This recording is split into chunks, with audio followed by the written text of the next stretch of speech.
Hello friends, welcome back to నేర్చుకుందాం friends. ఇవాళ మనం నెక్స్ట్ కాన్సెప్ట్ చూద్దాం, స్ట్రింగ్ పూల్.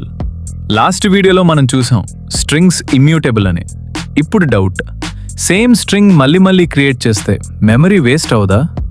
ఆన్సర్ సింపుల్, జావాలో స్పెషల్ ఏరియా ఉంటుంది, అదే స్ట్రింగ్ పూల్. అంతేంటి, మనం జావా అనే స్ట్రింగ్ యూస్ చేస్తే జేవీఎం ముందు పూల్లో చెక్ చేస్తుంది.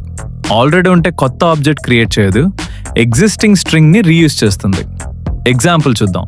String S1 equals Java, string S2 equals Java. ఇక్కడ రెండు సేమ్ వాల్యూస్. జావా ఏం చేస్తుంది? కొత్త ఆబ్జెక్ట్ క్రియేట్ చేయదు.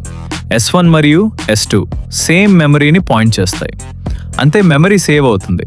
సింపుల్గా గుర్తుపెట్టుకోండి, సేమ్ వాల్యూ ఉంటే న్యూ క్రియేట్ కాదు, రీయూజ్ చేస్తుంది.